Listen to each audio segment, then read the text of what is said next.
Hi, everyone, and welcome. My name is Kimberly, and I'm going to tell us a little bit about the Country Bookshop, introduce Jack Kelly, and then we'll launch into our conversation. The Country Bookshop is located in Southern Pines, North Carolina. We are a bookstore, all new books, and about a third of our store is a children's bookstore. We bring authors into schools across the state, work with nonprofits to get books in kids' hands, and are a destination for locals, visitors to our golf courses, or people visiting our military members, or here for horse events. And they come to get expert help picking out something for themselves or grandchildren, or suggestions for a book club back home, or just to be in a really bumpin' bookshop. Many people find us on day trips to Southern Pines, and I encourage you to visit.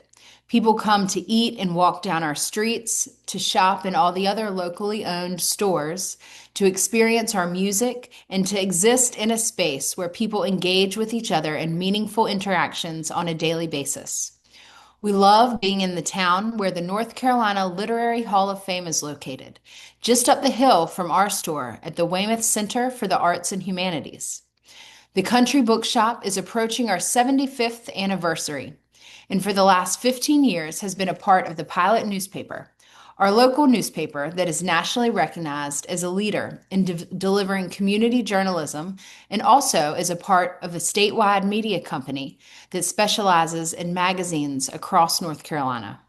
We exist to serve our community and to shepherd ideas across our great state. As I mentioned, I'm Kimberly Daniels Taws, and I've run the bookshop for the last 15 years. And I'm here today to speak with Jack Kelly, who is a public scholar, a historian, and a novelist. His book Valcour was called Historical Writing at Its Best. The New York Times referred to his book The Edge of Anarchy as timely and urgent. Heaven's Ditch is a rollicking account of the Erie Canal and the political and religious upheavals that erupted along its length. Band of Giants was a book that was a winner of the DAR History Medal, and it is a great history of the Revolutionary War. Gunpowder offers readers an account of the world's first explosive substance, an invention that quite literally changed our world. A New York Foundation for the Arts Fellow, Jack has appeared on NPR, PBS, the History Channel. He was born in Western New York and now lives and works in the Hudson Valley. He has written for national publications, including the Wall Street Journal and American Heritage, and many of these articles are available online. It's a real treat to see how all your books and articles and past research really kind of come to life in this book. Your work is on full display, and this book that we're here to talk about, Tom Paine's War, The Words That Rallied a Nation and the Founder of Our Time. So welcome, Jack. Thank you. Well, thank you very much, Kimberly. It's great to be with you. Um, so you've spent so much time researching and writing about this moment. What excites you the most about the Revolutionary War? Well, I think that the DNA of America was really set down in that era, and though it's been added to, changed, mutated over the years, we could still always go back and look at those founding principles and the really exciting ideas that were being put forth in that time. And it's always, to me, it's always a new adventure to look at the Revolutionary War, the people how they perceived the world. And it's just a very exciting time. In addition to the actual excitement of the war, which was, I think people think, well, we had the Revolutionary War, we won it, and that was it. But there were many times when it came down to push and shove as to who was going to win the war, and it could very well have gone the other way. So that's always a kind of suspenseful aspect when you're looking at the war in detail. Well, that makes sense that that's what gets you excited about it because, I mean, this book reads like an adventure story. And, I work with a lot of fiction writers as well. And you had even though this is nonfiction, obviously, and very well researched, but all the elements that make for an intense, wonderful thriller. You had, all your short chapters and your scenes and beautiful writing. And I mean, I love the way you talk about the sounds of the war. Um, but it really just, can you talk about, um, as you were writing this book, wanting it to be what your goal for it is? Is we talked about it as an adventure book, and that's, the adventure of the war and the ideas. But what's your goal for this book? Well, I really started out uh, looking forward to the 250th anniversary, which we're now coming into the middle of, to look for a book that considered both sides of the revolution. Because I'd written quite a bit of a number of books about the actual war itself and military history and the battles and so forth. But I also wanted to look at the ideas and the values that were being put forward, as well as the great sacrifice and struggle that was required to make those ideas a reality. And I chose Thomas Paine to write about because um, he was really involved in both aspects of the revolution. He was a great idea man. He wrote Common Sense, which really convinced people uh, Americans to declare independence. Um, and he also joined the Pennsylvania militia and marched as a private with George Washington's army. So I thought if I could show him in the middle of that adventure story, which was really peaked in the second half of 1776, where George Washington's army was beaten repeatedly and pushed out of New York and pushed out of New Jersey all the way into Pennsylvania.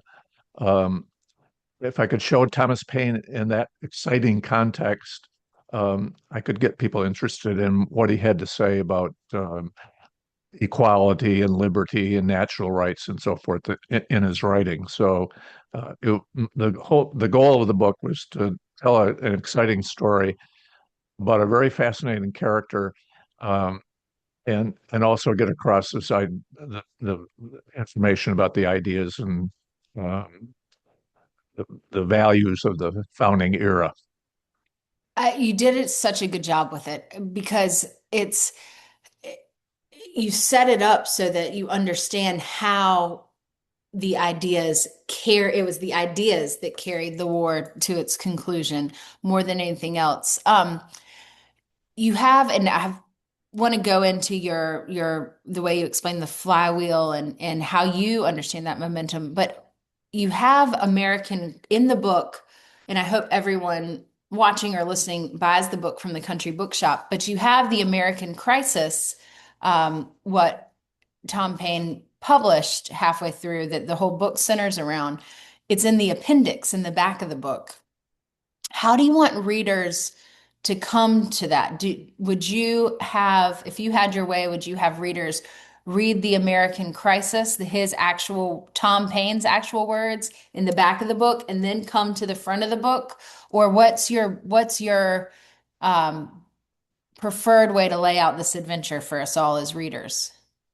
I think it's actually more would be more beneficial for the readers to uh, begin with Common Sense, which in the early chapters, in addition to going a little bit into Thomas Paine's background, um, I focus on Common Sense, and he wrote that and published it. Actually, this week is the 250th anniversary of Common Sense. It was published on January 10th in 1776.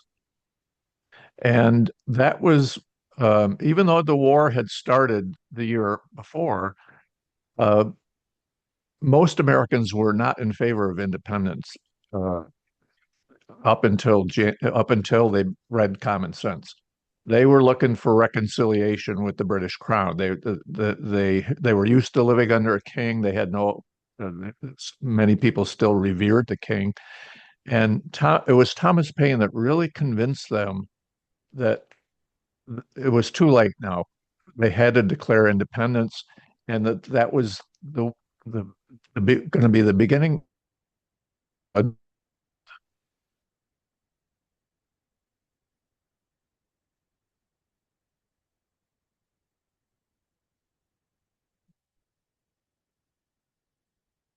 some kind. Jack, Jack, And can- Jack, can you say that last sentence over again? It paused for a moment, and I don't want to miss your okay, words. Do you mind? we have to remember that at that time, at the time of the American Revolution, almost every country was governed by a monarch or a king or an emperor around the world, and had been for centuries. And it was really Thomas Paine who came up with this new idea of saying, look, the king is just a fraud. He has no divine right to rule you. Um, he particularly hated hereditary aristocracy because he said that you're now imposing someone else's family on the future. If they can inherit the honors and the money and the power that their ancestor had, and so he was uh, for tearing down the whole apparatus of monarchy and substituting a new form of government, uh, which would be government of and for the people. It's really interesting the way you talk about in the book Tom Paine's life prior to the revolution. Most all spent in England until this time you're talking about, until he published Common Sense. And I think it's fascinating how you explain all these experiences and how it kind of trained him to understand energy and momentum and really have this deep understanding of how belief affects change. And I'm wondering if you can talk a bit about his background and specifically, like, how he came to have time to be interested in Newton and the dynamics of motion and how he became involved in that particular Methodist sect that preached equality and all the debates about labor equality in the coffee houses and specifically what I personally am hoping you might elaborate on is like when he was in at Parliament, advocating for change at Parliament to change that pay system for tax collectors. It was so interesting to me as I'm reading your book. I'm getting this all from your book, so thank you.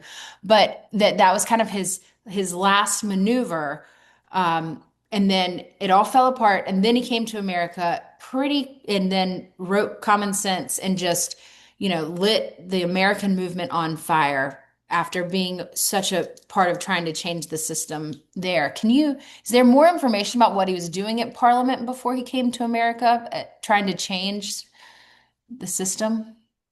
Well, I think the two factors that really explain Thomas Paine in his background, um, most of all, is first of all, he was from a working class background. His father was a corset maker. And some people tend to snicker about that and say, well, he was involved in making women's underwear. But that was a almost universal item of clothing. And to be a corset maker was hard work. It was just tedious work that his family was barely getting by. They could barely afford an education for him. He only had an elementary school education. He never went on beyond that, except by uh, educating himself. And he had this affinity for the working class. He knew working class people. He grew up in that environment, and that made him distinct from some of the founders in America who were relatively wealthy men. And the other factor is the fact that he did grow up in England, and he was lived in England until he was 37 years old. So he had a different view of the the coarseness of English society, the favoritism, the corruption, the rule. The town he grew up in or was born and spent his childhood in was almost a feudal town. The lord of the manor uh, ran everything. If you were a poor man and went and gathered some firewood on the estate of the lord, you could be hanged for that. And it was very draconian laws. Um, so And that that that was that law, just to clarify, because it was the fencing in. Did that happen in his youth? Did he see it when he could gather firewood and then all of a sudden they couldn't gather firewood? Was that a part of his youth, that evolution? Yeah, it really was an evolution. It had been happening before he was born, even, and it what they call it the enclosure movement, where what had been common lands, so that people could graze a cow or uh, do a little gardening on, those lands were taken over by the big landowners, and that Thomas Paine's father actually ended up as a corset maker because his subsistence farm that he had originally had, he was not able to maintain. If he didn't have the resources of the common lands, uh, the many of the small farmers were being pushed off the land and going into the towns and taking up trades because that was the only way they could survive. So that was another factor, and uh, that um, exposure to that harshness of English society uh, gave him really a different view of England than many Americans had, because most Americans had never been to England.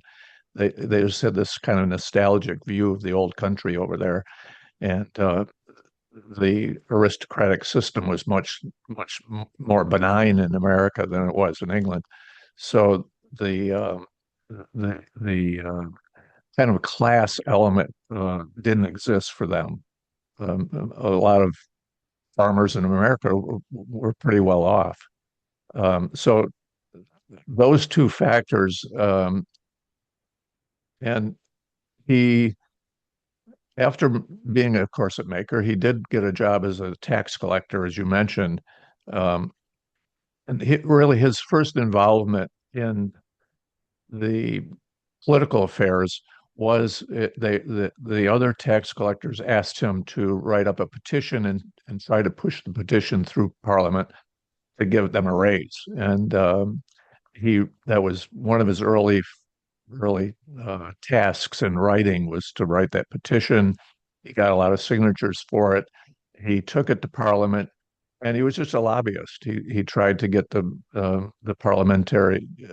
members of Parliament interested in it, and was not able to. They rejected it. And in the meantime, he neglected his own tax collecting duties, and that's ended up him getting fired from his job. He had a separation from his wife, and that left him kind of at loose ends in 1774. So he decided to try his luck in America, and that's how he um, came over to America. It the reason I flagged it in particular, and we've glossed over a little. I do want to mention just for our listeners, it's how he also had a year on the high seas as a privateer, made enough money to totally dork out or really, I'm sorry, to study, self-educate himself in science, specifically Newton. But there's this other book, I mean, modern, it's like a CIA memoir, but it's this woman who wrote about, she could predict terrorism like all over the world with severe accuracy by comparing the salaries of like the people charged with enforcing it with the cost of living. And so just read understanding a little bit of that book made me quadruply interested in what Thomas Paine was trying to do with the tax collectors' salaries, which is why I was curious if there was more information there.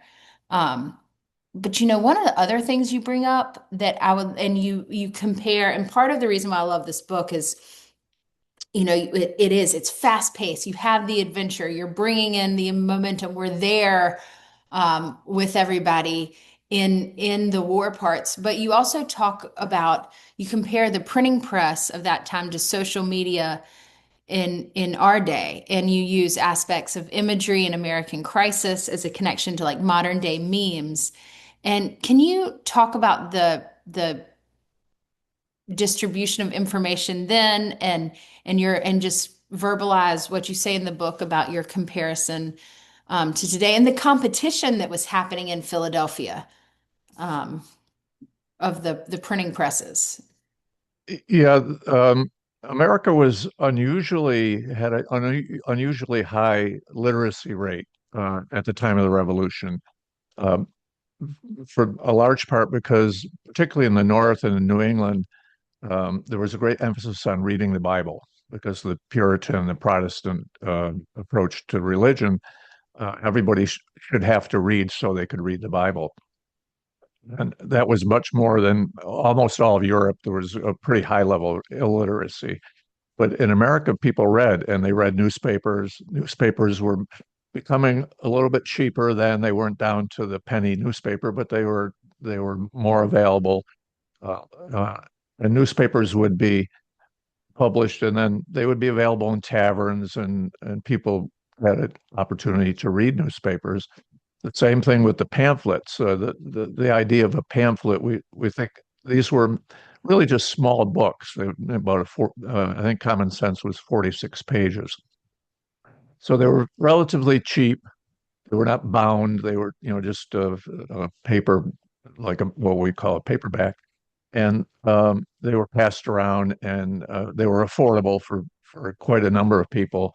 And so there was it was a way of reaching out and um, uh, getting these ideas in the hands of people and ordinary people in particular.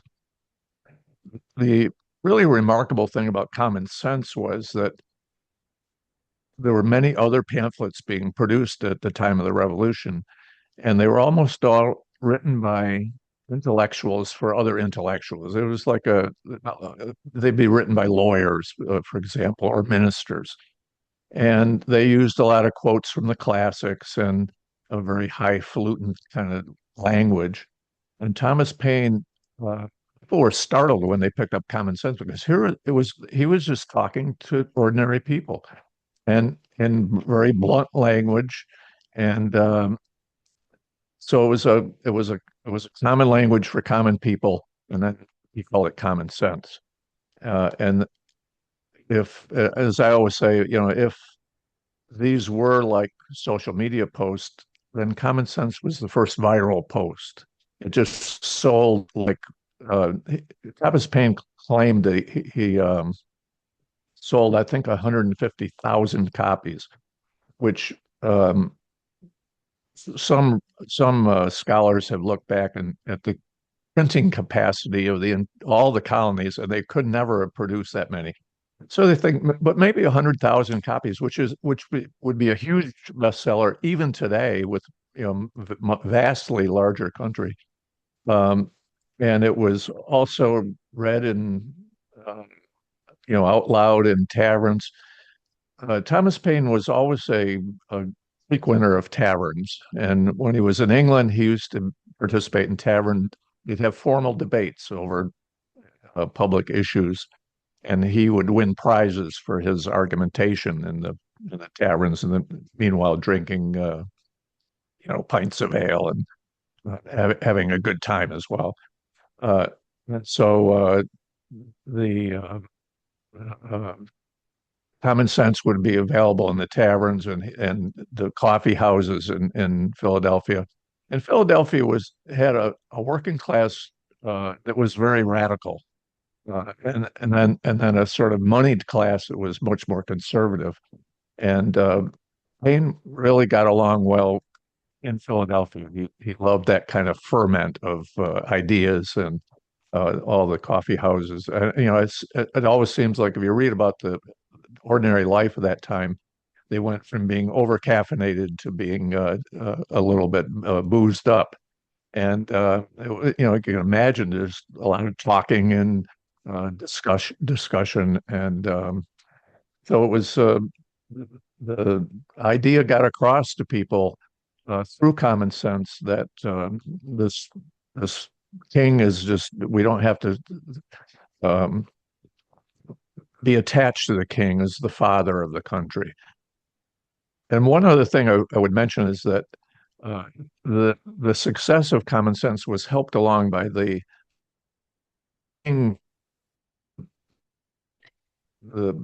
patriots in America had sent an olive branch petition to the king the year before, saying we're loyal subjects. We just wanted a little lower taxes and get a few adjustments, and then we'll be obedient. And the king gave a speech in Parliament that said, "You are in flat out rebellion, and I'm going to punish anybody who doesn't toe the line." And it was a very harsh reaction to this olive branch petition, they called.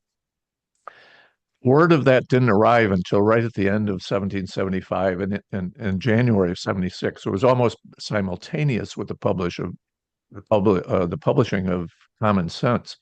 So people were angry about that.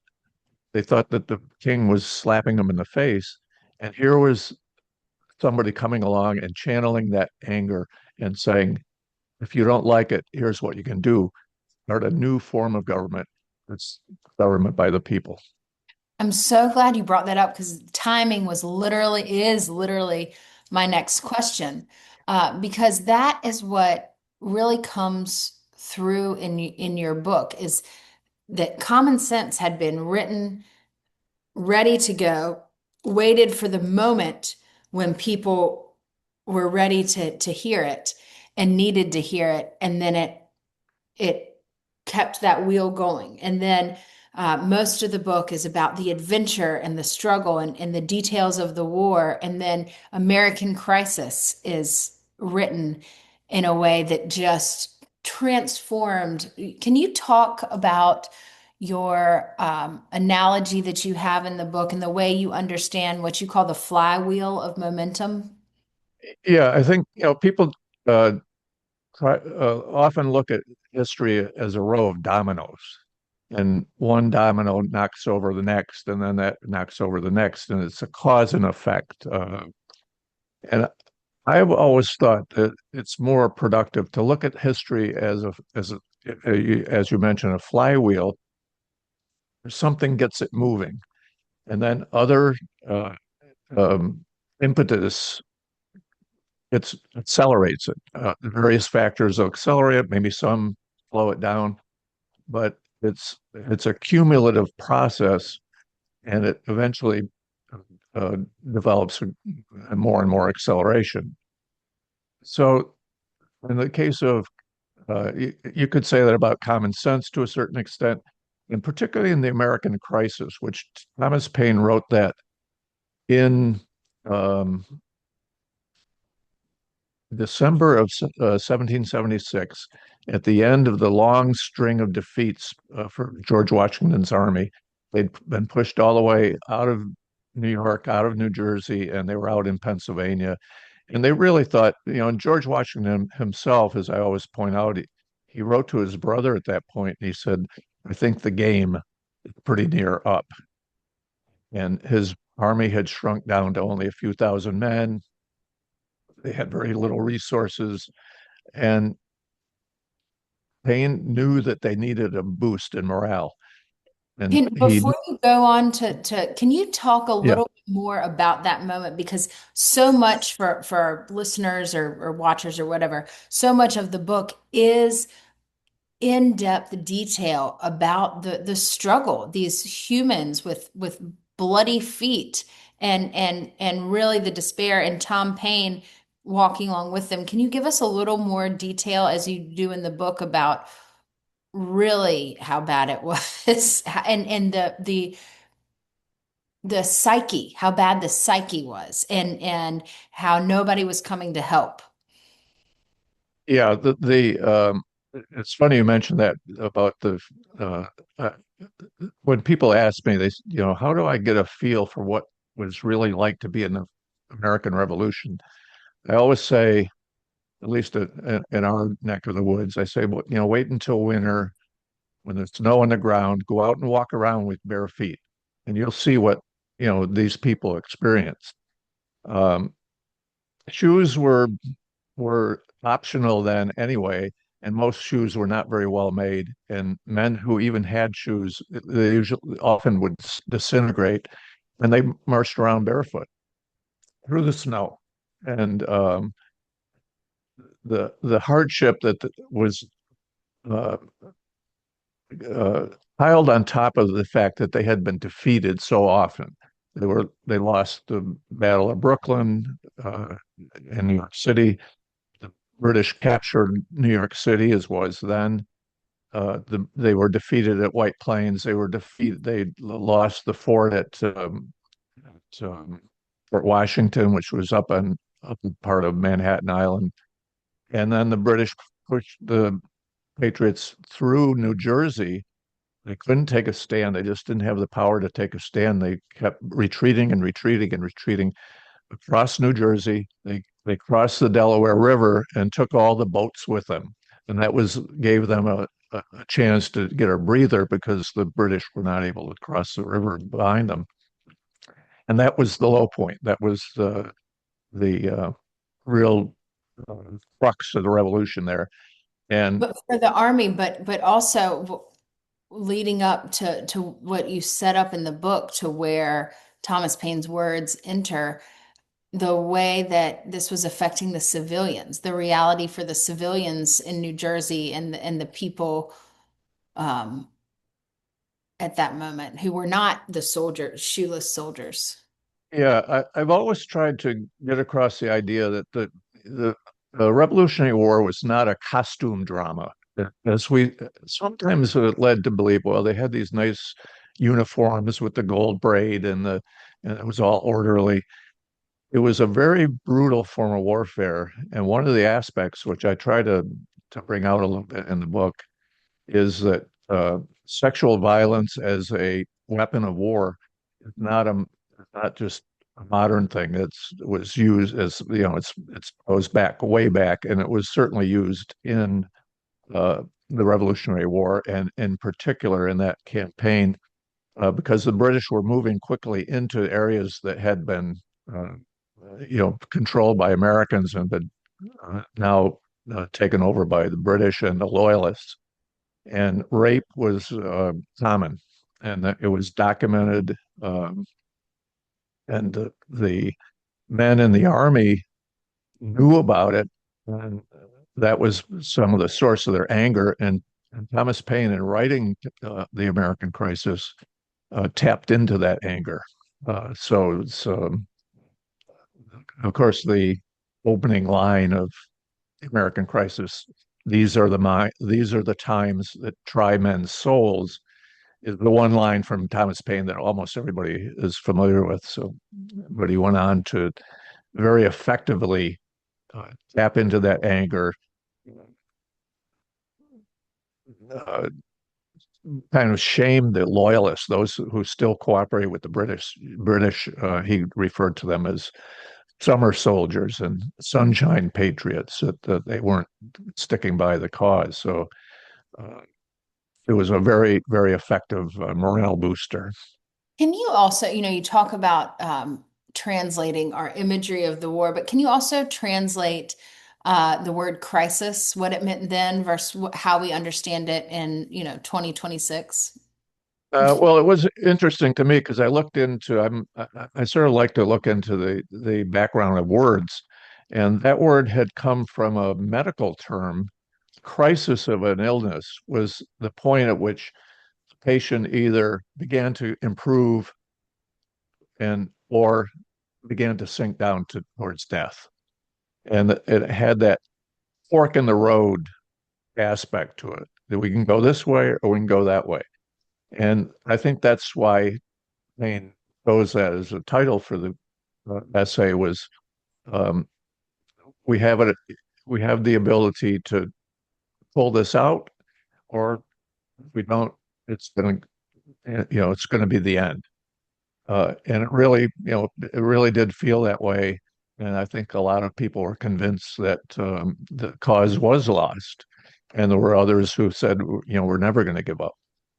So that was the crux of the matter, and really focused on that moment as one of the most important in American history. I say it was the low point of that campaign, that military campaign, but December of 1776 was really the low point of American history because the country could just have been erased if the British had won and they came so close to winning. Um, the whole movement towards a new government and a new era for the world could have been stopped right there, and that would have been it. What came through to me and what comes through to me is that rallying cry of what you do matters, and not just what George Washington does, what each soldier did, what each person, um, I love how in you story tell this guy coming out with cold cuts, and then he's like, I'm going with you, and I mean every human being rallied and understanding that what they individually did mattered, and the transformation, and this is the core of your book. And so we're talking about Thomas Paine and the ideas, but for people listening and excited to read this book, the reason why we can talk about how these ideas transform stuff is so much of the book is about the nuts and bolts of the war and what was going on. I want to jump a little bit to Thomas Paine and his legacy. I was reading American Crisis. Some people have come in late, but American Crisis is the what Tom Paine published kind of to transform the war, and it's printed in Jack Kelly's book, Tom Paine's War, that everyone should buy from the Country Bookshop. But I was reading it and I saw a quote that I recognized, and I bought a little thing of the quote because I liked it, but it was attributed to Leonardo da Vinci in this thing that I paid money for. Um, and I'm wondering if you can talk about kind of the end of his life and how he was understood then, um, and to today. Well, one of the problems with writing about Thomas Paine is that he had such an event-filled life. Beginning at age 37, when he just arrived in America, through the Revolutionary War, and then after the Revolutionary War, he just wanted to pursue his ideas about science, and he invented an iron bridge that he was trying to get uh, backing for, capital to sponsor this iron bridge. He went over to Europe to do that, and while he was there, the French Revolution broke out, and he began a whole new phase of his life as an advocate for the French Revolution, because he thought that what he'd started in America now was spreading to Europe. It was going to go spread around the world. This whole idea of government by the people, throwing off the king and the monarchs, and coming up. He had said in Common Sense, "We have it in our power to begin the world over again," and that's really what he wanted to do. So he was very avid for the French Revolution. Unfortunately, the French Revolution went off the rails. The terror started. Paine himself was caught up in that finger pointing that was going on between everybody at the time. He was thrown into a dungeon.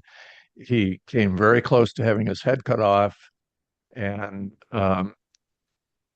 then finally was let out. He stayed for quite a bit longer in France, and then finally came back to America close to the end of his life, and he lived here about 7 or 8 years at the end of his life. So it was a great variety in his life, and a very what he had to say about the French Revolution really established a lot of the principles of what is a republic about, what is democracy about. He had a debate with one of the great intellectuals in England, uh, that was Edmund Burke, who was member of parliament and a real a theorist and a very thoughtful man who hated the French Revolution. He said it's overturning tradition, and we got to we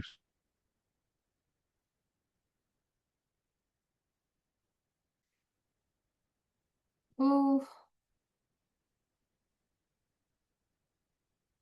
As, uh, Thomas Paine, as I mentioned, only had an elementary school education, and here he was uh, going toe to toe with one of the great intellectuals of the age in Edmund Burke, and holding his own with him. So uh, his reputation, unfortunately, suffered first of all from his support for the French Revolution, because the French Revolution became a sort of a warning sign that that revolution could be bad as well as good. Uh, and uh, many people in America looked at the French Revolution as something negative. Paine also wrote a defense of his religious beliefs, which was he was a deist, and in doing that, he had a pretty severe critique of Christianity and of established religion in general. That went over like a lead balloon in America in particular, which was just, had a very strong Puritan element still in New England and much of the country.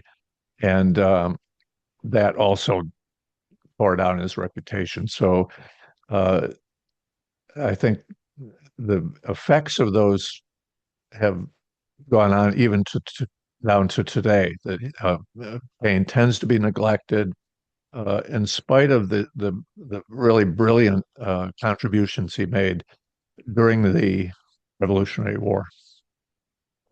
it's it really is exciting. There's another author who we've had the privilege of chatting with at the Country Bookshop, who's talks about how the clerk post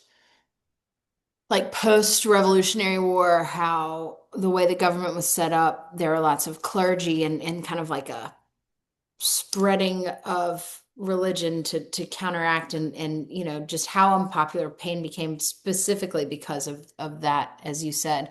Um, in your book, and just for everybody listening, if you have questions, type them in the chat. If you have questions for Jack, I have tons, but I'm going to kind of wrap up to a pause point if any of you have questions. Um, but you direct us to Thomas Paine's National Historical Association. And so, I go to the website and they mention on there that there is a treasure trove, their word, of writings that they're going to release this spring. And they were very they teed it up for us because now I'm so curious. And they said, and I quote, it will revolutionize the study of Thomas Paine. It's called the Collected Writings Project. What do you know about these papers that they're distributing, or like what do you know what this is? Yeah, I am not really familiar with the details of it, but I know they've been working on it. It's a multi-volume uh, uh, uh, collected works of Thomas Paine. It's being put out by, I think it's Princeton Press, Princeton University Press, and it increases the verified.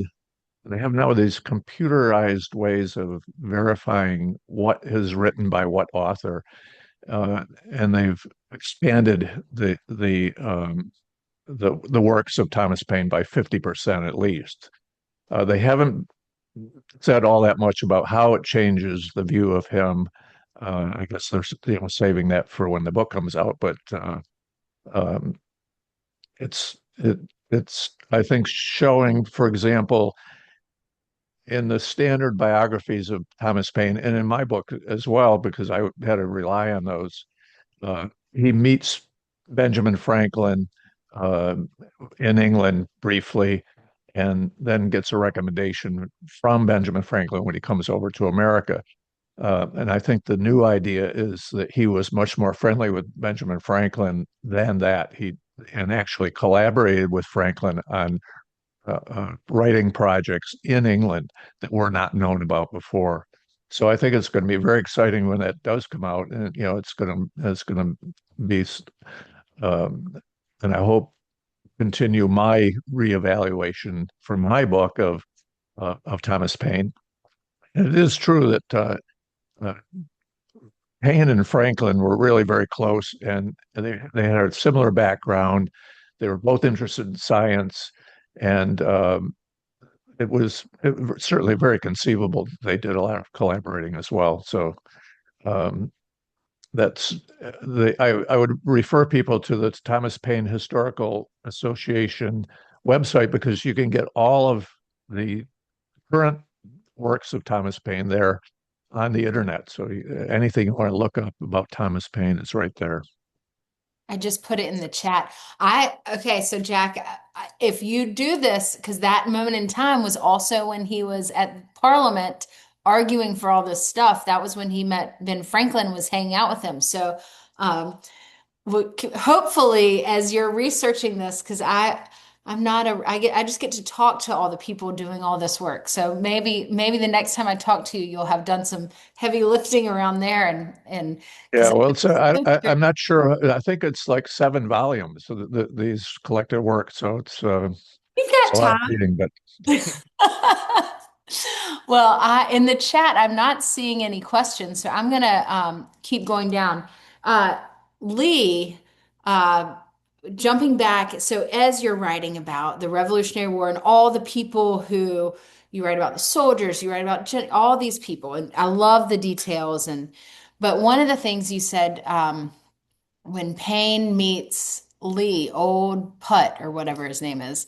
Um, your phrase is you call Paine and Lee the two eccentrics, and Lee is definitely an eccentric.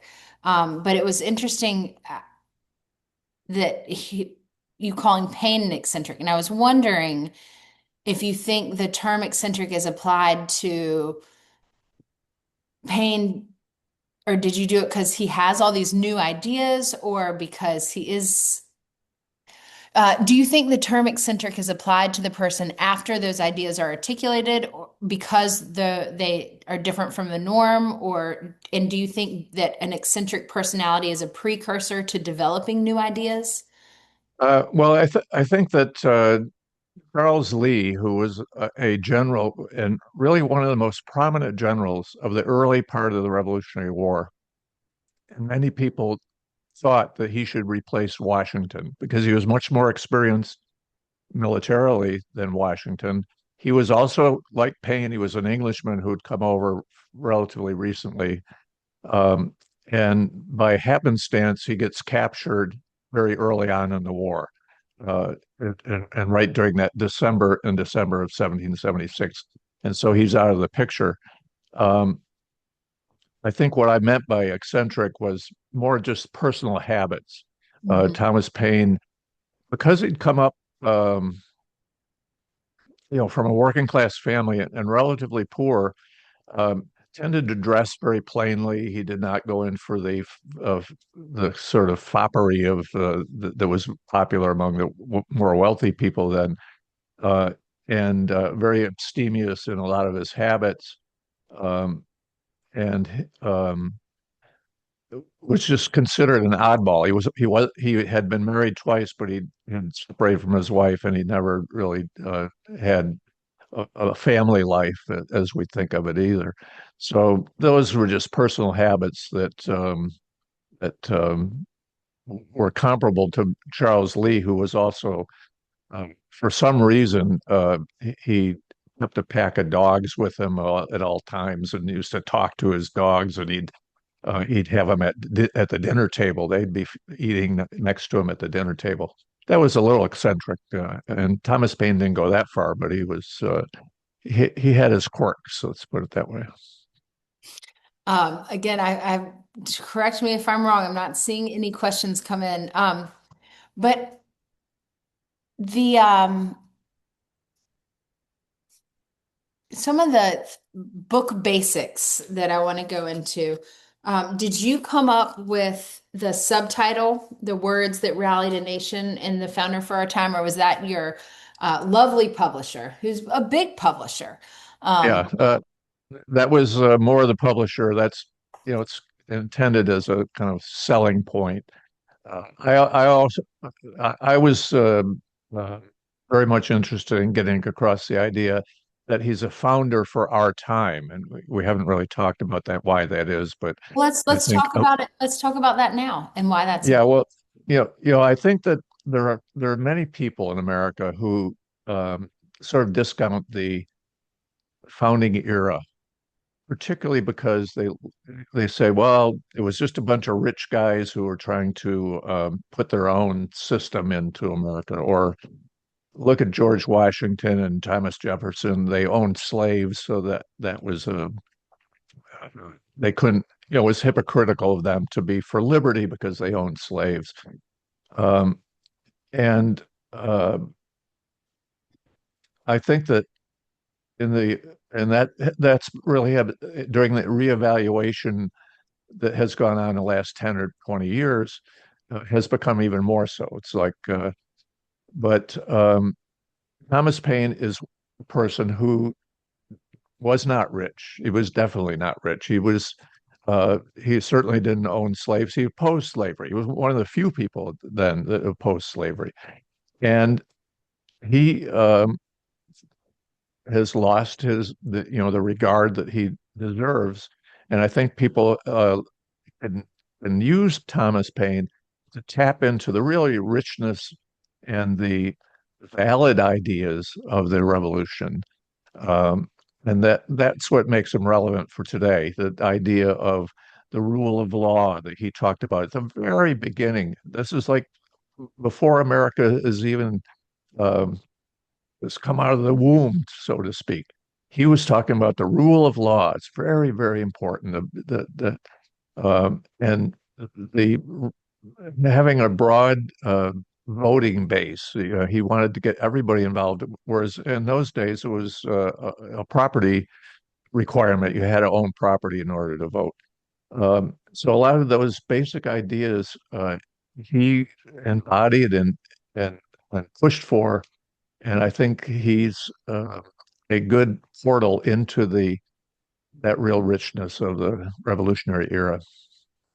Yeah, it's really fun or interesting. Fun might not be the right word, but to look at why and when he was kind of snuffed out because he's so dangerous. You know, his ideas are like so dangerous and would have continued to be dangerous as the power structures shifted. And I think that's really exciting. Truly. The one of the things that and it's interesting as I mentioned in the biography in the like that your introduction, you know, you live very close to the physical locations of where these battles are. And in the book, I really appreciate kind of how you layer geography kind of over time. So you're placing Kips Bay, you know, on 31st Street in Manhattan. And um, the the geography, the closeness, the physicality kind of collapses time in a way when you're reading it. Can you talk about you talk about Thomas Paine for our time, but can you talk about the distance, just how you think about the Revolutionary War, then our time, you know, close, far, the connectivity? Yeah, I think it is, as you mentioned, it's very hard to get in touch with it physically because so many of the areas where they're fighting that they didn't have an idea of preserving battlefields that they even have, even in the Civil War. Um, the most of the battlefields have been completely erased. The geography of Manhattan has been totally, I mean, the geography itself has been totally altered, of course.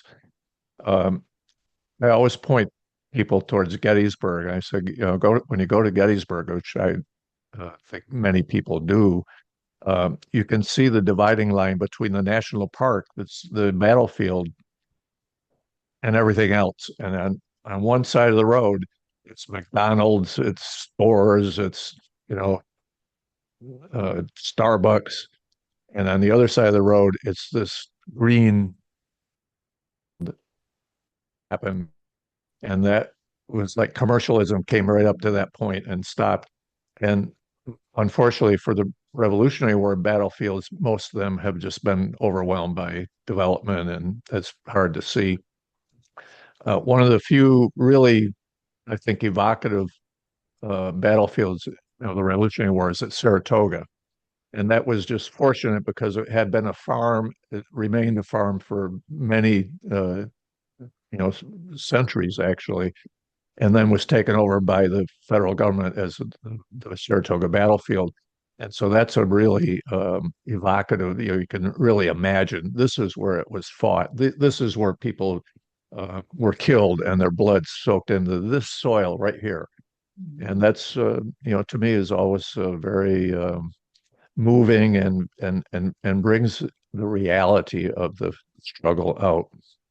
When we were waiting to turn this on and you and I were just chatting away, and we were talking about the 250th anniversary, and in the Southern, you know, this you acknowledged how neglected the study of the Revolutionary War in the South is. And one of the things about where we live in North Carolina, where Moores Creek battlefield and Flora McDonald spot. I mean, this is rural North Carolina that similar to what you're saying, just hasn't changed in part because of the poverty, but you can feel a connectivity because the geography has not changed that much. So as I mentioned, and I'm saying this out loud, I'm sure there are many people from our local awesome historical association here. But if you're not familiar, there's great work being done. And as we go into this year, there are going to be so many programs, and I'm very excited for us all, those of us, especially who are new to North Carolina, to understand the history and how the Revolutionary War unfolded in our neck of the woods. And there's this like, have you heard of the nut brush address? No. Well, I don't know that much about it, but it's like this teacher, and it's some of the same ideas. But George Sims, he was, I think, I mean, just bear with me as somebody who just is giving you a little direction to take a look at. It was like a speech, but basically the same thing, just the inequality of power and the fact that, um, I don't know. I hope you take a look at it. But Well, Jack, go ahead. yeah, I was just going to say in one of my earlier books called The Band of Giants, I did go into Kings Mountain, which I think is on the border of, it's in South Carolina, but it's almost on the border of North Carolina. And um, they called Saratoga the turning point of the Revolutionary War, but uh, General Clinton, who was the British commander in America, said that it was really Kings Mountain was the turning point because after that, everything went wrong for the British, and they ended up in Virginia and got surrounded at Yorktown, and that was the last battle of the war. So, uh, and I always liked that battle because it was the mountain men from over in Tennessee that came over, and they were just pissed off, and they were going to give the British hell, and they did. So it's a great Well, image of the war. I love that because we're in our last minute, and what I want to close is what I love about your book and what I love that you highlight, because what I got from reading it and what I hope all of y'all get when you buy the book from the country bookshop and read it, but that what you drive home is that Thomas Paine was concerned with like the spirit of the people and the hope and the idea of things being better. And it's a real adventure story, but it has this like scaffolding of optimism and just the light that Thomas Paine was able to push through his words. And I want to thank you for writing it and taking the time to talk with me. And do you have any parting words as we end our time together? Well, I think the last word I would have is you mentioned that Thomas Paine was an optimist, and that is really one of his essential qualities. Is he was always looking the bright side. We can begin the world over again. He said there is hope, and that idea of hope, I think, is very valuable um, today and always really. Ah! Well, this has been a treat. I loved reading your book, and I look forward to keeping up with your work and seeing what you take a look at next. So thank you, and thank all of y'all for joining live or later. And please buy the book from the Country Bookshop. Right. Thanks so much, Kimberly. Thank you. Ooh, let's see here.